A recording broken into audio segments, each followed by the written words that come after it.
Okay, in today's video we're reacting to why Genshin's best update ever caused so much drama.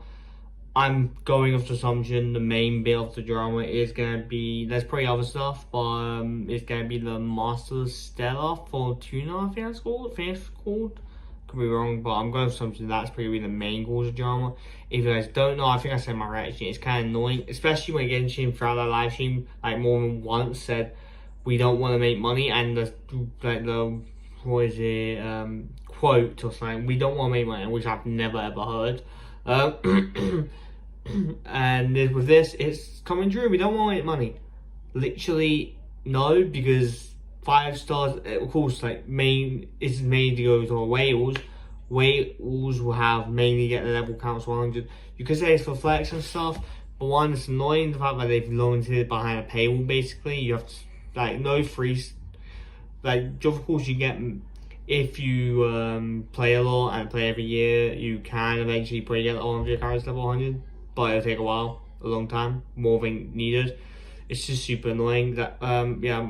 Every long-running live service game eventually reaches a crossroads, a point usually a few years in where it must do more than just simply add content. It has to reinvent itself to fight off stagnation and convince its oldest players that the journey is still worth taking. For Genshin Impact, that moment arrived with its 5th anniversary and the live stream for version 6.0. The presentation was arguably the most significant in the game's history, and when it was over, the community was left completely and perfectly divided. On one side, you had an explosion of hype. Players and creators were calling it the best update ever, an unbelievable package of free rewards, game-changing new features, and fixes to problems that have existed for years. On the other though, there was a deep-seated anger, a narrative that this was the greediest, most disrespectful push for monetization the game had.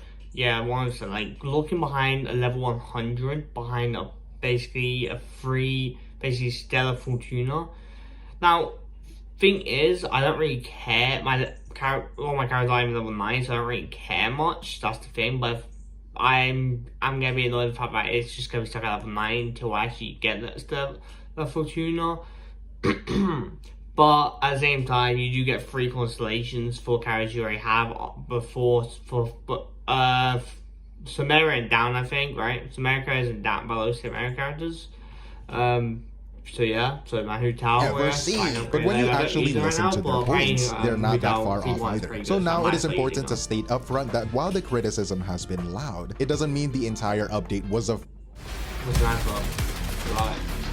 I feel like most of it is pretty good. It's just the level 100 things that made it. The goal here is to be as fair as possible, looking at both the genuinely good and deeply questionable parts of this announcement. It is rare for a reception to be this polarized. Usually there's a general consensus with some minor disagreements. This was different. A fundamental split in how two halves of the same community saw the future of the game. So today we're going to dissect this update. We will look at the generosity, the controversial fine print, and the conflicting messages that complicated everything. We're going to try and understand how a single update can be seen as both a landmark achievement and a profound misstep at the same time. Starting with the part everyone seemed to agree on, the calculated overture of goodwill that kicked the whole thing off. For years, the Genshin anniversary has been a running joke. Players expected disappointment, and they were rarely disappointed in that expectation. Version 6.0 was a stark, intentional break from that tradition, I feel like, because this felt less like a gift and more like a direct response to years of player feedback, even though not all of that feedback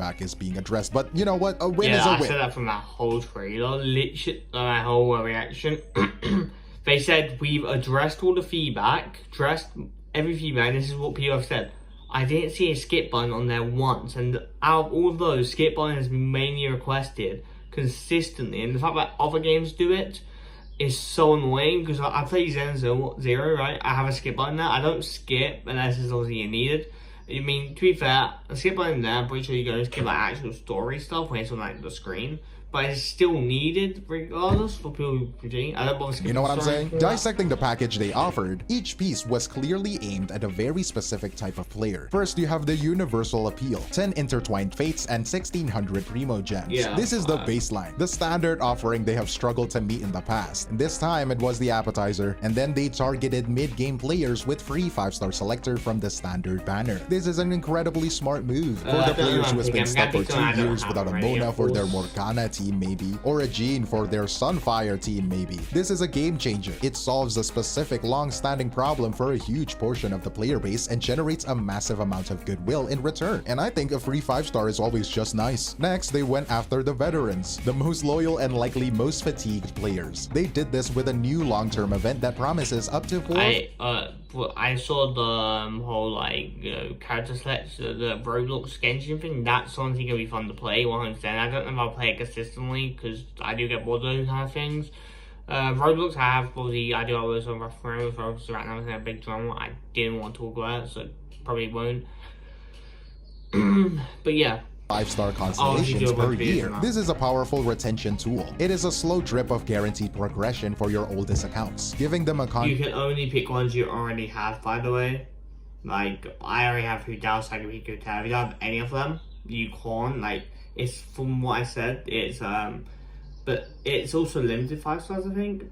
But it's not Fontaine. So Meru and down. So that's Fontaine. I would definitely pick my what's the name? Free reason to keep logging in week after week. And finally, you can get the free 4-star. I know, this one is less a gift than a strategic necessity. You can't introduce a brand new combat system, these lunar reactions, and then ask people to pay to access it. Giving I know away is the cost of doing business. It's a free sample to ensure every player gets a taste of the new meta, which of course is designed to make you want the 5-star characters who can use it to its full potential. And maybe you could also get the best in slot support. The Goodwill Tour extended beyond free items, also targeting the game's biggest friction points, the small daily annoyances that led to player burnout. These are the quality of life updates. The most significant is the change to the artifact system. You know what, you can get an artifact with 3 good substats, and then you pour your resources on it. You pray the 4th hidden stat isn't some flat defense or flat attack. Now they just tell you what it is beforehand. This is a direct attack on one of the game's most frustrating and resource draining RNG mechanics. It is a huge relief. They also overhauled the resin system.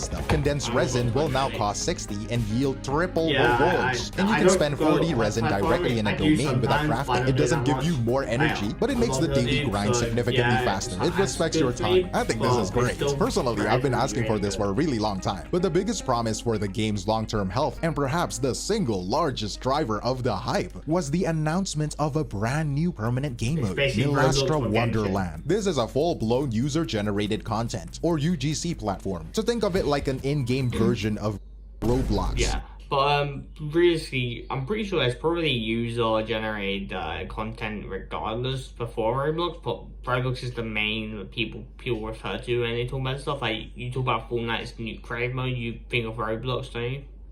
Where players get a powerful creative toolset to build and share their own mini-games. The live stream showed off everything from top-down shooters to racing games and puzzle platformers. For a community that has long complained about lack of repeatable endgame content, this was a massive reveal. It was presented as HoYoverse's ultimate answer to the endgame problem, a potential source of near-infinite content, all driven by the community itself. Although, I would like to say, this game mode does not have to be in Genshin. It should have been a completely different separate game, you know what I'm saying? And it would be so much more successful in my opinion, because it not only attracts Genshin players, but also people outside of Genshin, you know what I'm saying? Like, I don't know, that's just what I think. But with all of that on the table, a free 5-star, free constellations, fixes to the game's most deeply ingrained frustrations, and the promise of infinite content through a new UGC mode. Community goodwill was at an all-time high. Content creators were calling it the best update ever. It was by all accounts a perfect presentation. And for a moment, it seemed like there was no catch. But then you remember that this is HoYoverse and everything has a catch. So let's talk about it. They announced the level 100 character cap. On the surface, this sounds like it's good that you guys should get level 100 the way we did. I did hear, I think I heard a YouTuber, apparently someone said, it wasn't a YouTuber, I think, but someone said, why don't they do this, like, you know, have 3 4-stars? Like, let's say you're already 6 on a certain 4-star, you get a 4-star like 3-4 times, you can use that to make a actual Master's Fortuna to get a 5-star, you know, get one of the characters level 100. That would be pretty nice if we did that.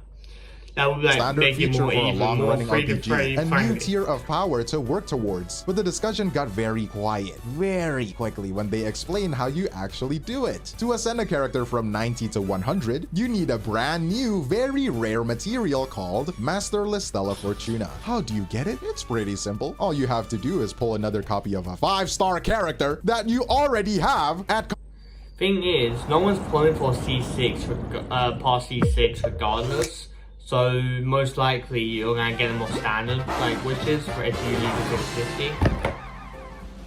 Constellation 6. In case I wasn't saying that loud enough, let me repeat that so we're all on the same page, you know what I'm saying. Constellation 6 is the maximum for characters' abilities, which you can get by pulling 7 total copies. To get this new material, you need to pull an 8th copy, or a 9th, or a 10th. This is, for all intents and purposes, a C7 requirement. And Genshin doesn't like wasting money, you know? Genshin doesn't like money apparently. And that is only to level 95, by the way. Yeah, but I didn't see this in the official trailer. That is stupid. You need 2 to get level 100. Like, that is actually really stupid. I mean, you'll get, like, you don't need any materials, but that is stupid. That should not be a thing. Because to get it to level 100, you need to pull another one. So it's a C8. As many pointed out, this makes the feature exclusive to 2 types of people, hyper whales and the exceptionally unlucky players who have lost their 50/50s to the same standard banner character 7 or 8 times. This is where the conversation shifts, because this goes beyond a simple grind or another layer of RNG. It is a fundamental change in the game's entire philosophy of progression. I mean, think about it. Almost any role-playing game, including Genshin up to this point, reaching the maximum level is the universal goal. It might take a long time, it might be a boring grind, but it is achievable for everyone through simply playing the game. The update takes that universal goal and turns it into an exclusive status symbol. It transforms a core part of character progression into a luxury item, locking it behind a spending wall so high that for the vast majority of the player base, level 100 is not a real feature. It is purely aspirational. It is like a car company adding a new gear to their standard sedan, but you can only use it if you also own a private jet. It doesn't make sense. And to make it perfectly clear who this system was for, Hoyoverse announced that all past C6 plus duplicates players had ever pulled would be retroactively converted into this new material and sent to their mailbox. This is the key detail. This wasn't a new long-term goal for the community. It was an immediate reward, a thank you gift sent directly to the mailboxes of the absolute highest spenders in the game's 5-year history. I wonder how many of them lost a bet to Cheaton, you know what I'm saying? The introduction of this system was more of a statement than a feature. A line drawn in the sand, and it immediately forced the entire player base to ask a very simple question: who is this game actually for? As it's actually cool on what the main drama is, because I've seen like this all over my feed consistently. Like, I'm like, one, your characters, you can play the game just fine playing level 9, but at the same time you want to get level 100, so yeah, and it is a more stronger, more base stats and that are more stronger, so you want to get level 100 for higher stats regardless. But you can play, I'm pretty sure you can clear all the content while being level 9, unless they make the end game like level 100 requirements, which I don't think they would do because they would lose a lot of player base. Like, honestly. Out, the answer depends entirely on where you were looking. The moment the live stream ended, the community didn't just split, it fractured into completely different conversations. It's peak. No try is thing is, I think No Cry, I also put It's Peak in my thumbnail, but I think No Cry is going to be peak. It's honestly a peak thingy, but the only thing that brings it down, in my opinion, is the Masterless Stella Fortuna, I think that's called. Because like No Cry in general, No Cry is fine. Like the actual region seems pretty cool, right? But that I'm not associating with No Cry. It comes out in the same update, but it's not part of the region, so. Happening in parallel. It became a tale of 2 internets. If your main window to the community was Twitter, the response was overwhelmingly positive. It was a sea of celebratory fan art. Okay, Twitter and positive are not something I would like to see in the same sentence, please. Like, that is crazy. Every time I hear someone talk about Twitter, it's like, oh my god, don't listen to Twitter. That's so toxic. High energy clips from the trailer, the screenshots of the live stream of the singer Aurora, the new game mode and everything. They were happy. The narrative was simple. This was the best update ever. And the developers were being incredibly generous. For them, at least, it was generous. The hype was the signal and everything is just noise. But if you clicked over to a platform like, I don't know, Reddit, you would have thought you were watching a different live stream entirely.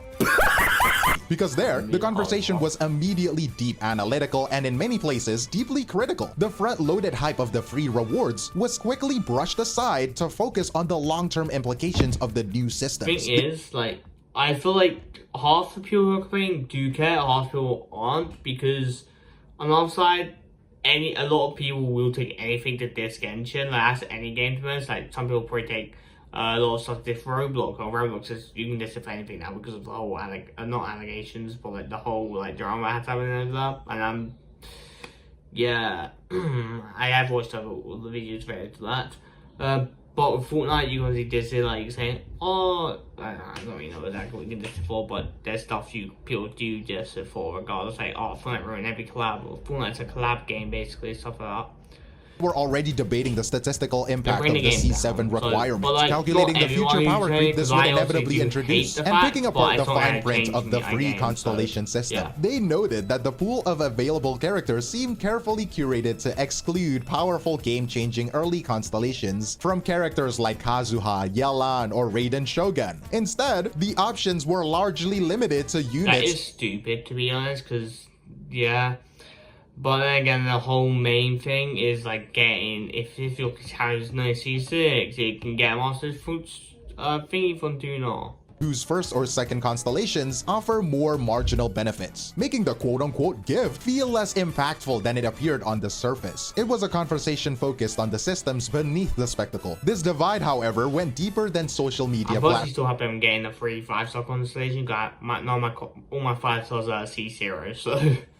There was a significant cultural rift in how the level 100 system itself was perceived. In the West, the dominant perspective among vocal players was that this was predatory, greedy loot. It was seen as locking a core part of the game behind an insurmountable paywall, a fundamental disrespect to the time and money of anyone who isn't a high roller. However, reports from players observing the Chinese and Japanese communities painted a very different picture. The sentiment there was said to be much more positive.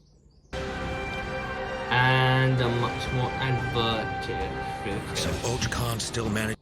Again, Genshin advert too. Now If you want to get hold of a particular card, or maybe you want to be the very first to get hold of a... The system was viewed as a win more feature, a bonus. It was seen as a reward for people who have already spent a lot of money, and something that doesn't really... We're not meeting him in the Arkham Quest, I don't think, sadly. Affect the average free-to-play experience, since the current content isn't balanced around leading level 100 characters anyway. This is the crucial part. These two reactions aren't a contradiction. They are the intended result of a sophisticated strategy that is basically like creating and selling different products to different groups of people all at the same time. In this single update, Hoyoverse offered two distinct value propositions. For the 99%, the massive free-to-play and low-spending majority, they offered the anniversary gifts and the quality of life fixes, an incredible deal. For the 1%, the absolute top-tier spenders, they offered a brand new exclusive long-term spending goal. The problem is that both products, meant for entirely different audiences, were announced in the same breath, forcing the entire community to confront the game's dual identity. This growing sense of a dual identity was made even worse by the developers' own conflicting messages. During the livestream, there was a perceived sense of humility, with comments acknowledging that the team felt they could have done better. And for a moment, it created a feeling of partnership with the community, right? Oh my god, they could have done better, how humble. But that feeling was completely shattered by other statements, most notably the phrase, Genshin Impact doesn't want to make money. Yeah. Huh? What? Genshin Impact does not want to make money? God damn! Genshin, you innovate in the worst way possible. You innovate in ways unimaginable. I don't know, there is a new gacha game, I think Dual Knights of Abyss or something like that. I don't actually know what it's called. But it actually is a gacha game without the gacha. That game doesn't want to make money. In the way the players want, but in the way that makes you more money. How dare you say that? And deservedly so. This was widely ridiculed online. To make a claim like that in the same presentation where you announced the C7 gated level 100 system created a massive credibility gap. It felt less like a genuine statement and more like a blatant corporate spin. And it made players question the sincerity behind all the gifts and the quality of life updates. And this created an atmosphere of deep distrust where even the positive features were put under a microscope. On Reddit, Reddit, for example, the new NPC immersion feature was immediately met with suspicion. Players theorized it could be a subtle form of gatekeeping, a way to pressure people into pulling for every new character just to experience unique dialogue. What was presented as a charming new feature was seen by a jaded community as a potential new monetization angle. This feeling was compounded by what wasn't addressed, or was only addressed with half measures. For instance, they announced that the talent domains would be open every day for characters on the event banner. Wow! But this only lasts for 1 week! The existence of this feature proved that the developers could have removed the frustrating daily rotation permanently for everyone, but they actively chose not to. It fostered a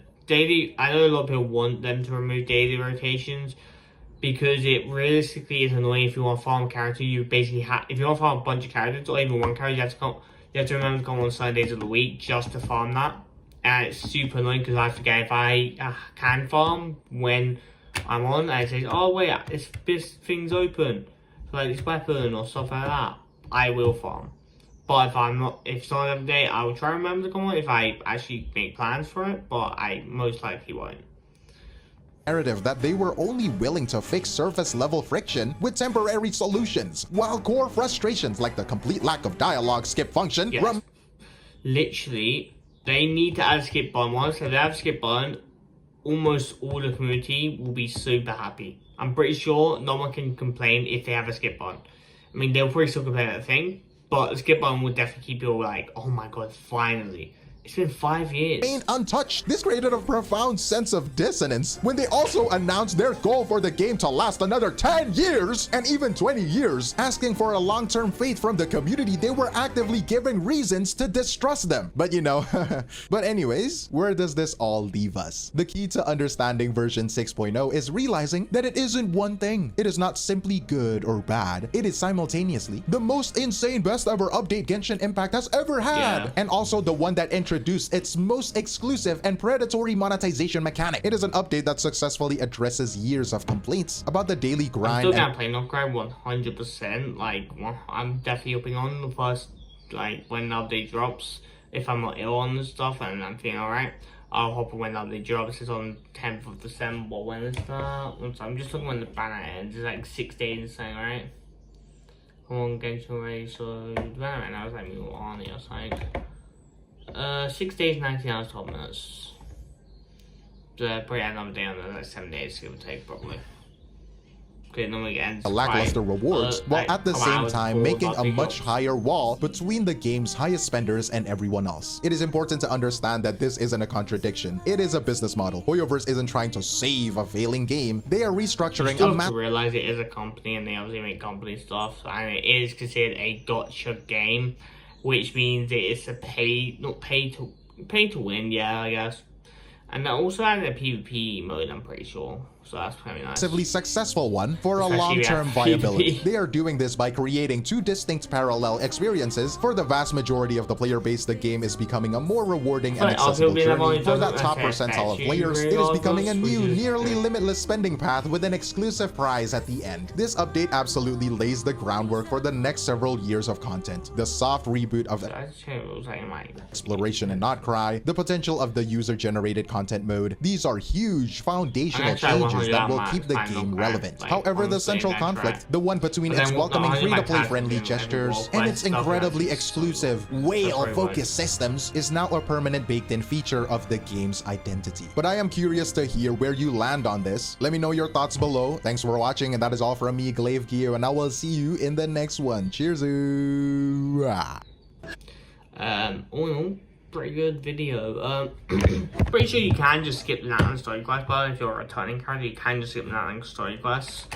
I think you can dive straight into it, because I skipped all the way to Natlan once by mistake, because it opens up and tells you can skip it all the way to the thing, and then you go back to the other story quest.